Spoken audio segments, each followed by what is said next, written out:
Mr. Roy Lee.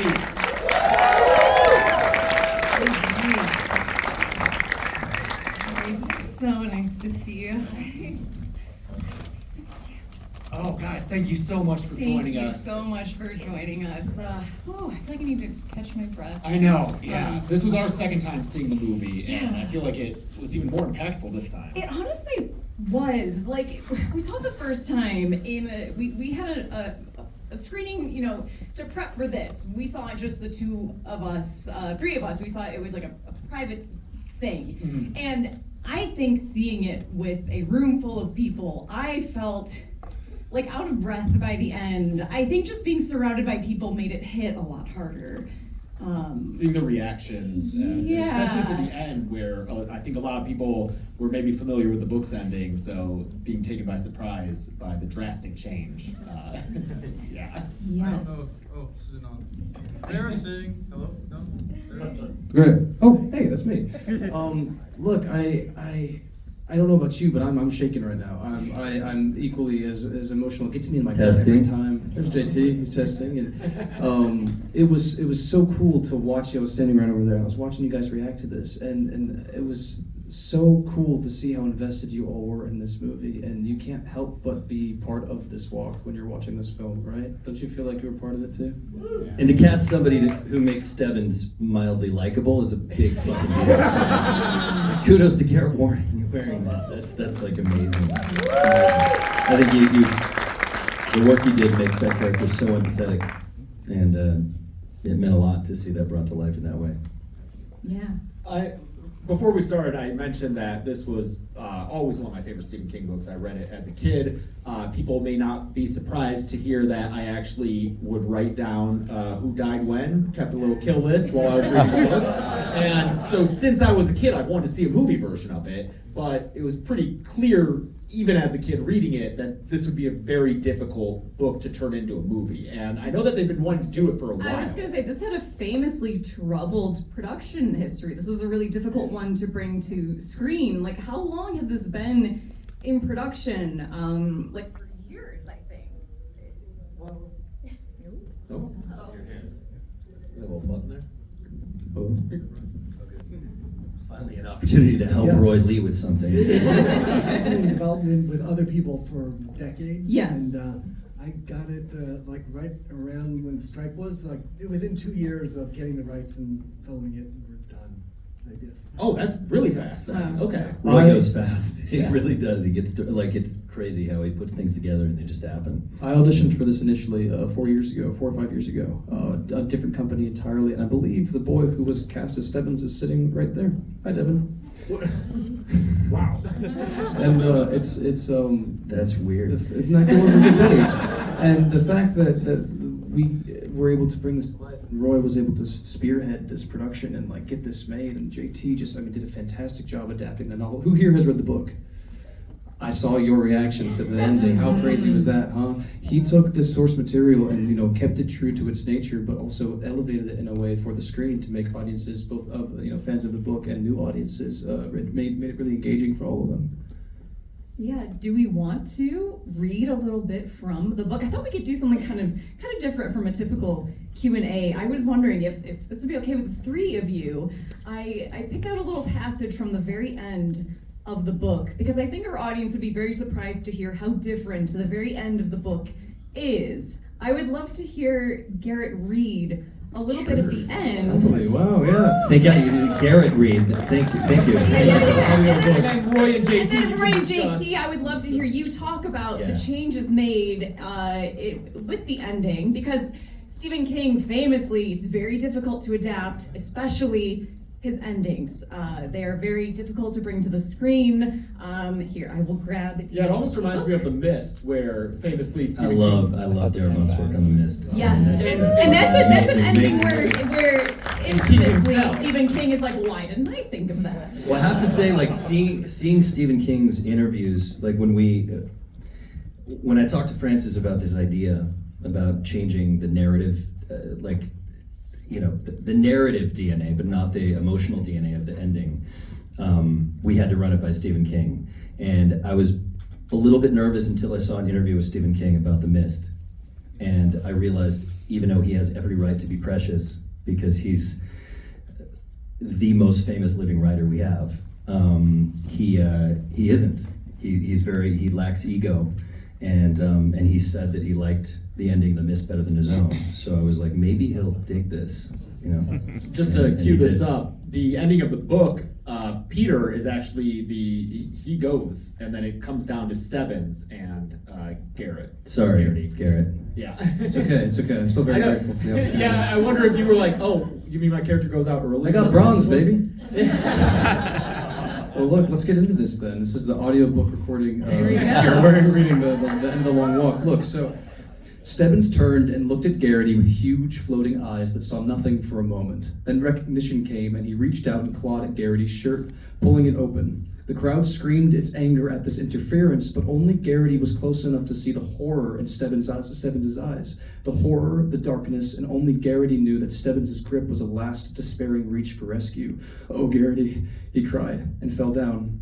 Now the sound of the crowd was apocalyptic. It was the sound of mountains falling and breaking, the earth shattering. The sound crushed Garrity easily beneath it. It would have killed him if he had heard it, but he heard nothing but his own voice. "Stebbins?" he said curiously. He bent and somehow managed to turn Stebbins over. Stebbins still stared at him, but the despair had only skimmed over. His head rolled bonelessly on his neck. He put a cupped hand in front of Stebbins' mouth. "Stebbins," he said again, but Stebbins was dead. Garrity lost interest. He got to his feet and began to walk. Now the cheers filled the earth and the fireworks filled the sky. Up ahead, a jeep roared toward him. "No vehicles on the road, you damn fool. That's a capital offense. They can shoot you for that." The major stood in that jeep. He held a stiff salute, ready to grant first wish, every wish, any wish, death wish, the prize. Behind him, they finished by shooting the already dead Stebbins, and now there was only him, alone on the road, walking toward where the major's jeep had stopped diagonally across the white line. And the major was getting out, coming to him, his face an unreadable behind the mirrored glasses. Garrity stepped aside. He was not alone. The dark figure was back, up ahead, not far, beckoning. He knew that figure. If he could get a little closer, he could make out the features. Which one hadn't he walked down? Was it Barkovich, Collie Parker, Percy? What's his name? Who was it? "Garrity!" the crowd screamed deliriously. "Garrity! Garrity! Garrity!" Was it Scram, Gribble, Davidson? A hand on his shoulder. Garrity took it off impatiently. The dark figure beckoned in the rain, beckoned for him to come and walk, to come and play the game. And it was time to get started. There was still so far to walk. Eyes blind, supplicating hands held out behind him, as if for alms. Garrity walked toward the dark figure. And when the hand touched his shoulder again, he somehow found the strength to run. That was written by a 19-year-old. Yeah. Crazy. Yeah, you know, that was the first thing, this was the first book Stephen King ever wrote. It wasn't the first one published, but he wrote it as a sophomore in I college. think he said in a recent interview he wrote it to impress a girl, so. Any girls Yeah, impressed? yeah, Yeah, let's go. So, the ending of the book They is made it in the film obviously- too. The sign, yeah. I love the sign. The ending of the book is a bit more arbitrary and open-ended. Stephen Kingy. A little bit more Stephen Kingy. So Abstract, definitely not there you go. arbitrary. Yeah. Yeah, more abstract. So, where did the decision come to change it? Was that a producer decision, Roy, or was that with you, JT? That was Roy's decision. JT just gave the script to me, and I warned the agent, Stephen King's agent, that we changed the ending before we sent it to him. He's like, "Roy, you cannot change the end of the book. It has too many fans. People will be up in arms. Stephen won't like it." I go, "Just send it to him. If he doesn't like it, JT will change it." And the next day we got a call that he loved it and there was no change needed, except me reducing it from 4 miles an hour to 3 miles an hour. That's Yeah, right. thank God. In the book, they walk 4 miles per hour. Stephen King didn't know what he was talking about. If you get on a treadmill and you put 4 miles per hour, it is an awkward pace. It's like between. If that's the only thing he screwed up when he was 19 years old, right? It's pretty amazing. I've been a writer my whole life, and at 19 I wrote some shit that is not very good. So the crazy thing is that this guy wrote that at 19. And I think that I wasn't surprised that he liked the ending, because I feel like the ending was very faithful to the book, and the book's themes, and the book's, I don't like to say messaging, but observations. It still has the same DNA, the ending. but we wanted, for the constant readers, for those Stephen King fans here, and I'm one of you, we wanted to honor him and honor you and give you something to chew on, like give you a surprise, and also keep those themes intact. And thank God Stephen King felt that way, you know, because if he didn't like it, I would have been mortified. Well, you're still kind of incorporating this shadowy figure without showing it so literally. It's the idea of looking for the good in something and how much that hurts sometimes to do and how much that hurts to chase ultimately in the end. We actually had a shadowy figure shot, You and did. we tested it, and it confused more than it enlightened audiences. And everyone was like, "What was that figure? What?" Just it was just unexplainable. People just didn't get it. Was Test it screenings, was it a CGI or was it a I guy? actually played the dark figure. Were you? Yeah, just so tall and Like a brooding. It was hard to play both roles at the same time. Actually, early on in the movie, they're walking by a church, and there's a woman that's standing there. Mm-hmm. It's her that's throughout, and she's more of a ghost figure. And she was in the book too, standing by the church, but then they brought her back to be the shadowy figure at the end. I'm curious what other changes were made between early cuts of the film and this one, because I think what you wind up with is so, I mean, perfect. It's great. I love it. But I think there are times where maybe you can see like, oh, maybe there were some cuts there. Were there Really? drastic changes? That's You know what it is? It's mostly the counting. I'm like, oh, now they're saying there's only like 18 people left. I don't remember seeing that many kills. You're thinking like an editor. I think the movie, it's weird to do a Q&A ever with the director not present, because it's Francis Lawrence's movie. So And- Francis! Yeah. You told me that last time I did a Q&A. It's Francis's movie, and it really is. Like, I mean, it's everything that happened, even the draft of the script that we did that ended up being greenlit was so, through Francis's lens, and then the casting was like all Francis. And I would say that this version of the movie is very, very close to Francis's initial cut. There was that thing that Roy brought up, but it's not much different. Like he cut this movie really fast. Like, I mean, the director's cut happened, and there were a few notes, and it was, I mean, everything happened fast. One of the interesting things that we learned at the Comic-Con Hall H panel is that the movie was shot chronologically, Yeah. right? Or more or less. That it was- detail devastated me. I think as an actor, that must have been really devastating. I think it was such a blessing because you could make choices early on that then you could carry through consistently throughout the rest of the production. But what was the emotional side of it was the fact that we were all walking together. The background actors, the crew members, Francis, everybody was there walking with us. And so when we were walking with these boys, we got to know these boys. And we walked 261 miles throughout the course of this production. And I mean, man, thank you. Thank you. It's walking to San Diego and back. But yeah, I think when we got towards the end and these boys started to fall off, it was not only a farewell to their characters, but also them as boys. And we would do this thing. We would get the 80s would give us these Happy Death Day buttons, and we knew that these days would be coming up, and we would, it was wear it like a badge of honor. There'd be balloons in our trailer, and when we said goodbye to our co-stars, we said goodbye to these characters. We said goodbye to our friends, and so those farewells began to get quite emotional. And I remember the last time they called cut on me. I knew it was the last time. We had gotten what we needed from that monologue, and I just burst into tears. I mean, it was a long walk, well walked, and I walked along some very talented, kind individuals, and I'm very thankful for this experience.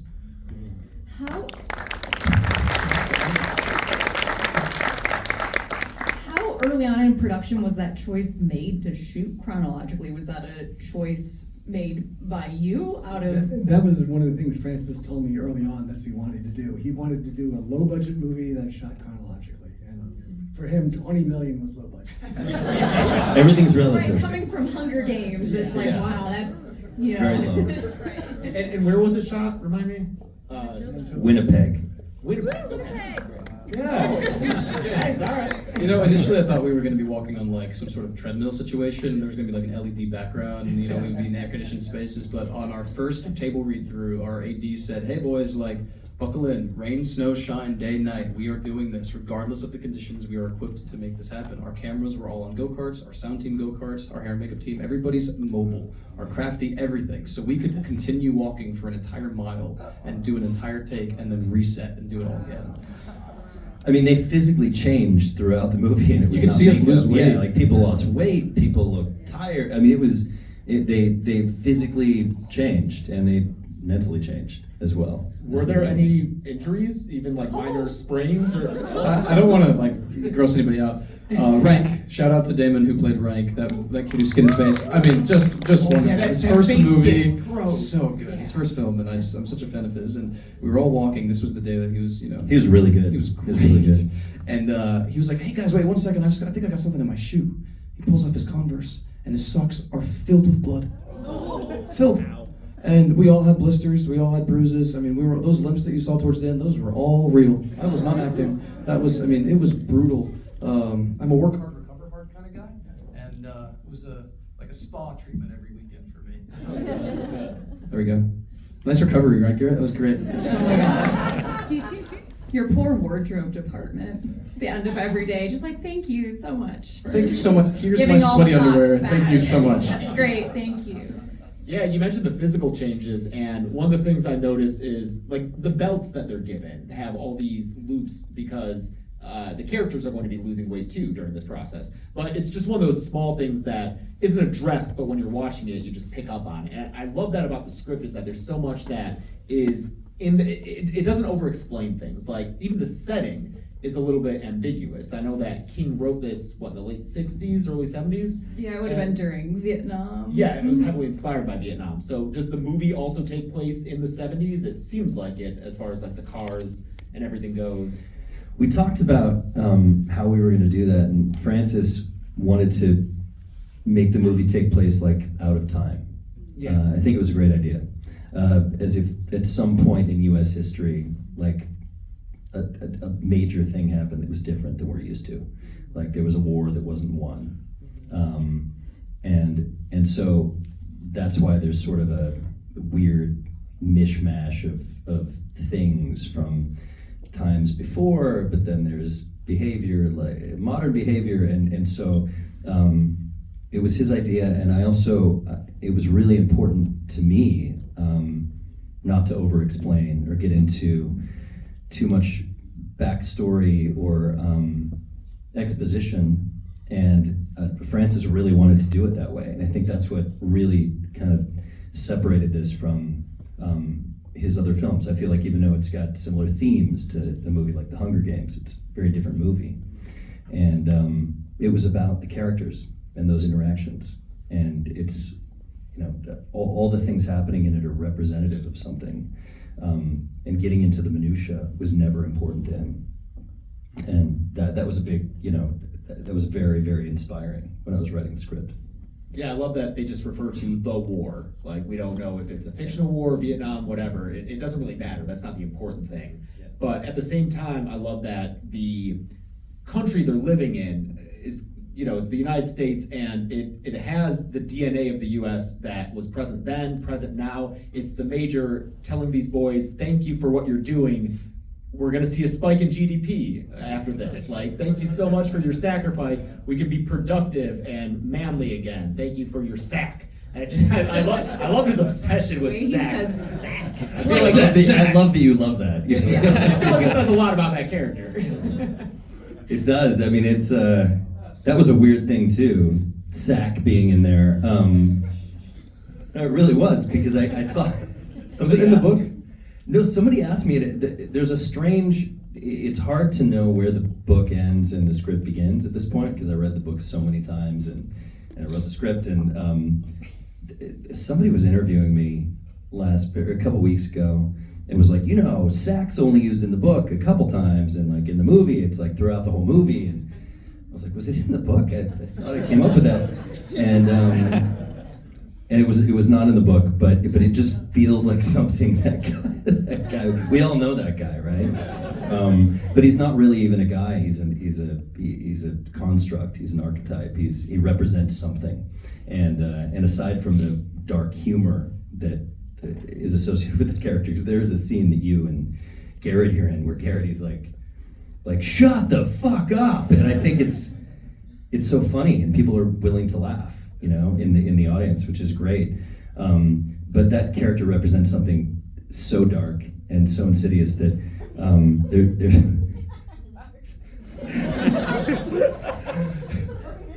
I was trying to be serious, but that you can't, you can't destroy that by killing one person, and so it's one of those things where I think it was a brilliant choice by Francis for Mark Hamill to play that role, and I didn't see it at first, but now I see it, and he had sack to take that role. He reminds me of, and forgive me, I forget the actor's name in Battle Royale. He was like known as a comedic actor in Japan, cast as the kind of, similarly like the mascot of this death game, but he's a terrifying character in it, where he's kind of the ringleader of this thing, and he's the authority figure, and it makes it so scary. Like Mark Hamill, he's Luke Skywalker. He's a sweetie pie. Right, but he comes in. He really and is, it's this- too. yeah. I mean, how is it? I mean, we gotta talk about that too. We got Star Wars here. Yeah, self-included. When you work with names like Mark Hamill, they exist in this ephemeral space that's like, oh, it's Mark Hamill. It's like this. He's this mythos, right? And he's coming onto set, and we're meeting him for the first time. And the moment that he steps onto set, he goes from being Mark Hamill, Luke Skywalker, to being my coworker Mark. And he was so kind. His first stuff was the big monologue at the beginning of the movie, and we were all 50 boys were there, and we were all so excited to meet him. We're all so nervous, and he's like, "Forgive me, I am drowning in dialogue, and I will talk to all of you after I get this done. But please let me learn these lines, and then I will speak to all of you." And he had all these wonderful stories he shared, and hearing him speak the way he does about his life, it's just brilliant. And it was really cool to work with someone of his I guess caliber, and to know how kind he is as well, which is kind of contrarian to the Major. That was another change from the book. In the book, it's 100 boys, and here it's 50. Was that your call, or Roy? Was that you being like, we gotta save on budget? Roy makes all the decisions. Too many boys. Too many boys. Was that just to simplify it? It was I called Francis and said, "Are you cool with 50?" Because it seemed like what we had to do. And if it was 100, and these characters are all so compelling in the book, it's written really, really well. If it was 100, we'd have to do this as a 8-episode, limited series. Like, there's no way you could do that in a couple hours and make it and do it right. So yeah, we had to cut it down to 50, and even the Musketeers are a smaller group than they are in the book, and that was tough, like figuring out what to lose and what to keep and what to amalgamate. I mean, Stebbins is definitely different in the book because there's more than just Stebbins in the Stebbins character you're seeing here now. It must have been challenging for you as the writer to choose what to keep and choose what to omit, but like you did such a great job walking that line and finding the core of these characters and bringing those to life. It was a good job. It's true. Kill your darlings. Yeah. You're strange. Darling. Kill your strange darling. Kill your strange darling. Yeah, I mean, Thank you so much, adapting brother. Stephen King is obviously not the easiest thing to do. I think part of that is because he writes in a very, it feels like it's the 50s sometimes. Sometimes he uses some hokey language. His vocabulary is so specific to him. Yeah, and it works on the page always because you're reading a Stephen King novel. But sometimes when it translates to movies, it doesn't come out naturally or doesn't sound right. But I feel like the way that you adapted it and the way that this cast handled it, everything felt right. Like, I'm thinking of Olsen. I feel like he has a lot of that dialogue. How great was Ben, by the way? Dude. How great was Ben Roy in this movie? Oh my god. He could so easily be like a caricature of a Stephen Yeah. King character. He's chewing the gum. He's got his little hat. He's just but he pulls it off. He feels like a real person. No, but Ben came in with that accent. That was not written in. It wasn't Olsen's character. he came in with that accent, and I was like, what the fuck is happening? I was in the table read, and I was like, what the fuck is happening? And we were all dying laughing through the whole table read, and it was so extreme, and then it was so good. Like, he committed so fully to it that I really liked it. And then we had this idea that he would just have this piece of gum. He kept chewing and chewing, chewing, chewing, and putting it in his pocket. He didn't want to litter. And I think he did such a great job. Yeah, his ability to just throw away lines, like the one about it's I'll eat my gum. fucking shoe. Yeah, amazing.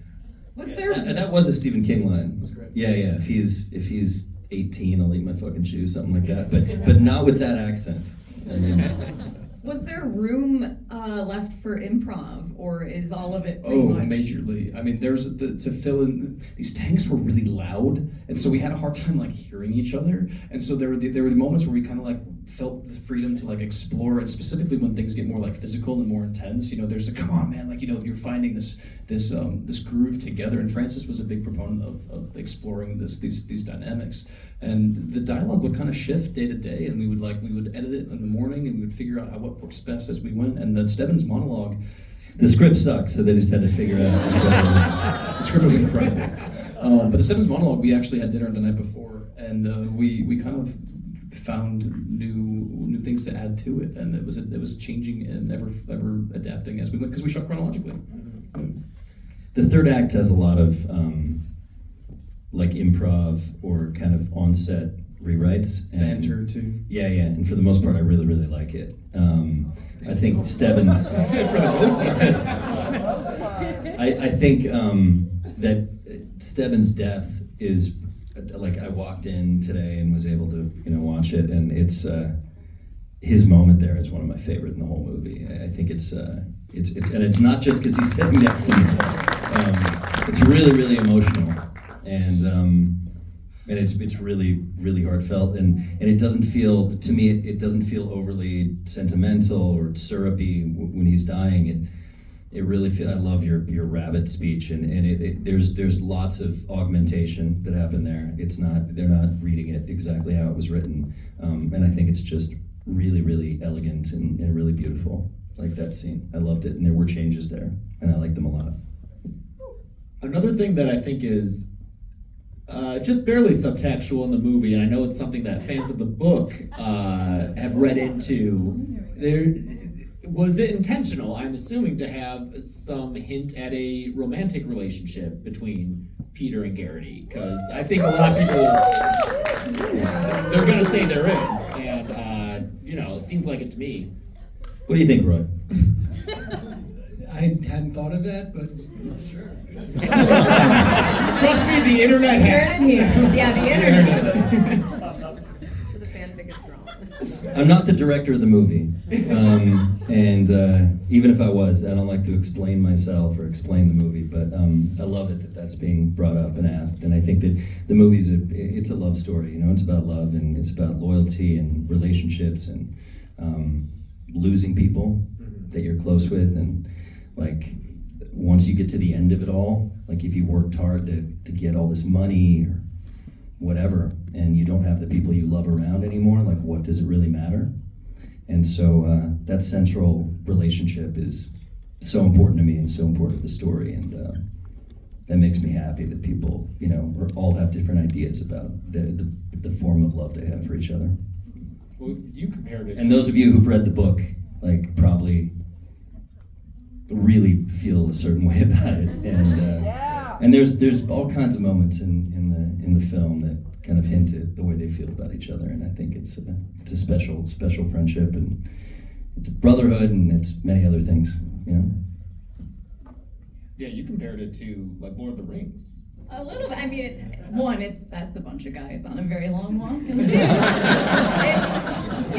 there's something very appealing about that too, in terms of like the emotional journey and the different types of, that's a love story as well. And I don't know, we were just talking about how I find a lot of parallels between those two stories. Yeah, now you notice that already you're seeing fans of this movie from like kind of a teenage girl demographic. Yeah, well, I'm Which is already similar- seeing a lot of teen girls really glom onto this. That's great because people were worried it was going to be such a male audience. and Not that at was all, it. I think. That's what was making me think of Lord of the Rings, is I was like, oh, it's making me nostalgic. Yeah. Those boys walk. Keep Watch them all. September 12th, go watch them all. What was the discussion of like about how to depict the violence? Because I think, 95% of the movies we're watching where it's this subject matter, it's cutting away on all those gunshots. But I mean, from that first one with Curly, it is fucking brutal, and there are so many throughout it. And it's like, Garrity says, you never get used to it. It's throughout the entire movie, every single one of them hits so hard, and like, even near the end, I'm hearing people in this audience like gasp as it happens to these characters who we've spent all this time with and grown to love. So was there ever a discussion of like maybe pulling back and making it less violent? No, from the very start, I've told JT to make it as violent and dark as possible. Just because Stephen King's only request to me was it has to be R-rated, and he wanted it contractual in the deal with Lionsgate, which they wouldn't do. So I just had to guarantee to him that it would be R-rated. So that's why It's easy when you hire me to write the script. Make it as violent as you can. Make as many cuss words. Just make it R-rated. Well, I think it makes it just so effective because, it's what the story is about. We're going on this journey with these kids where they start this walk and it's more of an abstract concept, and then they see it happen and it impacts them just like it's hitting the audience. And that's the Vietnam. I was about to War say, element. you've got to have the visuals too, because if he's writing it during Vietnam, and you're going to have the Vietnam parallels and all the director's statements too. He obviously couldn't be here tonight, but the director's statements, he talks a lot about Vietnam, and that was some of the first like televised footage of war that Americans are getting, and it's visuals that are coming into our homes, and it's like, if you're gonna make that parallel, you've got to have the accompanying visuals, otherwise, I just don't think it's as effective as an analog. I mean, not just ineffective, but obscene and kind of offensive. Mhm. And I think the movie Francis wanted to make when I met with him, and I wasn't sure what movie he'd want to make. He's made all different kinds of movies. He's a very prolific, like, legendary studio director. And so when he told me he wanted to go all the way with this movie, and Roy said, go all the way with the movie, I was like, that's the movie I want to make. That's the movie I want to write. The movie Francis wanted to make, I wanted to write. And so I think if you don't show violence, honestly, that's the obscenity, And Stephen King said that. That's why he didn't want the movie to be rated R and graphic because of his brand. He doesn't care about his brand at this point. He is what he is. But he wanted to be honest about these teenagers getting shot in the head. Like, to not show that honestly would be really disrespectful. And he wanted us to do it right. Well, you definitely did. It's a fantastic movie, and thank you so much for making it. It's great. Yeah. I wish Francis was here. I really do. And Robert Craighead and Cato Space are in the audience right there too. They're very, very important people. So please say hello. Cato's my music supervisor and one of my best friends, and Robert Craighead's a very, very great actor who's been in a number of things with Garrett as well. So I just wanted to give a shout out to those two. Well, thanks a lot for joining us for this, and thank you everyone for coming out. Tell your friends that what you just saw. Maybe not too much since it's not out yet, but the movie will be out on September 12th, and we're all looking forward to it. Yeah. Talk about it, but don't spoil, please. Exactly. Yeah, please. Let everybody experience for the first time what you just experienced tonight, and thank you all so much for coming. It is a dear honor to be here with you all to celebrate art and film. So thank you. Thank you for being here.